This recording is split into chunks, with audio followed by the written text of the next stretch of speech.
मध्य प्रदेश, छत्तीसगढ़, राजस्थान के विधानसभा चुनाव में क्या होगी आम आदमी पार्टी की भूमिका। नमस्कार, आप देख रहे हैं नो फिकर न्यूज।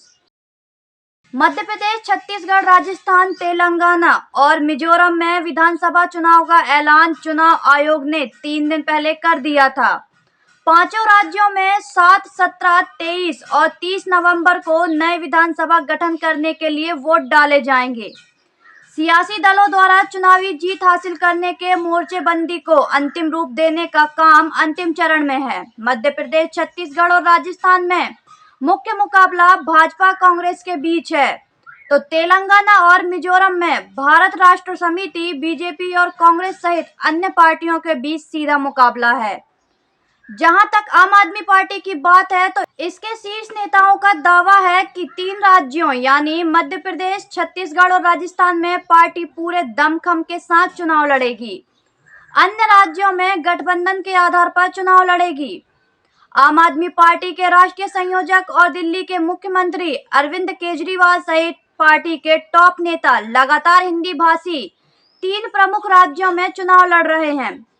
विधानसभा चुनाव में इंडिया गठबंधन को लेकर पूछे जा रहे सवालों पर आपके राष्ट्रीय महासचिव और राज्यसभा सांसद संदीप पाठक ने कहा कि विधानसभा चुनाव को लेकर पार्टी पूरी तरह से तैयार है। जहां तक गठबंधन दलों में टकराव की बात है तो इस मसले पर पहले ही स्पष्ट किया जा चुका है कि गठबंधन लोकसभा चुनाव के लिए है, न कि विधानसभा चुनाव के लिए। इस रणनीति को ध्यान में रखते हुए आप पांचों राज्यों में गठबंधन की बजाय अलग अलग चुनाव लड़ेगी। उन्होंने विपक्षी दलों ने अपने स्वार्थ को एक तरफ रखकर ही लोकसभा चुनाव के लिए गठबंधन किया है। देश के हित को ध्यान में रखते हुए इंडिया गठबंधन बनाया गया। जनता भी इस बात को भली भांति जानती है और पहचानती है। यहाँ पर इस बात का जिक्र कर दें कि इंडिया गठबंधन के प्रमुख नेता शरद पवार ने हाल ही में कहा था कि 28 दलों में से सियासी दल विधानसभा चुनाव अलग अलग लड़ सकते हैं। चुनाव आयोग द्वारा 9 अक्टूबर को विधानसभा चुनाव कार्यक्रमों की घोषणा के बाद मुख्यमंत्री अरविंद केजरीवाल ने लिखा था कि आम आदमी पार्टी पांचों राज्यों में विधानसभा चुनाव लड़ेगी। चुनावों को लेकर आम आदमी पार्टी की पूरी तैयारी है। राष्ट्रीय पार्टी और देश का तीसरा सबसे बड़ा सियासी दल होने के नाते हम पूरी ताकत से चुनाव लड़ेंगे। हम राजस्थान, छत्तीसगढ़ और मध्य प्रदेश में पूरी ताकत के साथ चुनाव लड़ेंगे। कांग्रेस के रुख से भी साफ है कि पार्टी विधानसभा में गठबंधन के पक्ष में नहीं है। खासकर मध्य प्रदेश, छत्तीसगढ़ और राजस्थान में कांग्रेस शीर्ष पार्टी है। संवाददाता आशीष सोनी के साथ नो फिकर न्यूज। चारों तरफ मध्य प्रदेश में बदलाव की हवा चल रही है। सारे लोग ये कह रहे हैं कि भाई अब समय आ गया है कि बदलाव होनी चाहिए, बदलाव होनी चाहिए। लेकिन आज तक अगर आप देखेंगे कि पूरे इस धरती में मध्य प्रदेश में इन दोनों पार्टियों ने आज तक किया क्या है? आपने तो उनको अपार प्यार दिया, इन नेताओं ने, इन पार्टियों ने आपके लिए क्या किया है? आपका प्यार जनता के लिए एक तरफा प्यार था।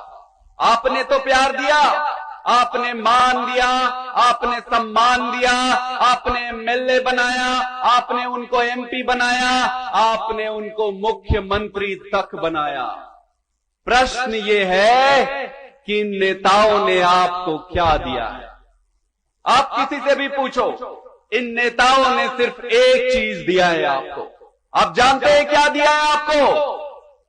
इन नेताओं ने और इन पार्टियों ने आपको सिर्फ धोखा दिया है, आपके उम्मीदों को धोखा दिया है। आपने इनको सब कुछ दिया। तो ये एक तरफा प्यार बहुत सालों से चलता आ रहा है। अब इस एक तरफा प्यार को बंद करना पड़ेगा। भाई प्यार तो दोनों तरफ से बराबर होनी चाहिए, नहीं होनी चाहिए? होनी चाहिए, नहीं होनी चाहिए? एक तरफा प्यार नहीं चलेगा। हिसाब किताब का समय आ गया है। जब भी चुनाव का समय होता है, हिसाब किताब का समय होता है। अब हिसाब किताब आपको लेना है और इन नेताओं को आपको हिसाब किताब देना पड़ेगा। 18-20 साल हो गए शिवराज चौहान जी की सरकार को चलते हुए। भारतीय जनता पार्टी की सरकार को चलते हुए 18 साल मान साहब हमारे साथ बैठे हैं। 1 साल के अंदर आप इनसे पूछोगे कि क्या क्या काम किए, ये गिनाते गिनाते गिनाते गिनाते घंटों लग जाएंगे। 18 साल 20 साल जिसको करने की नियत होती है और जिसको करने की क्षमता होती है, वो 18-20 साल में तो दुनिया बदल के रख दिया होगा। फिर किया क्या इन्होंने? भाई प्रश्न तो उठता है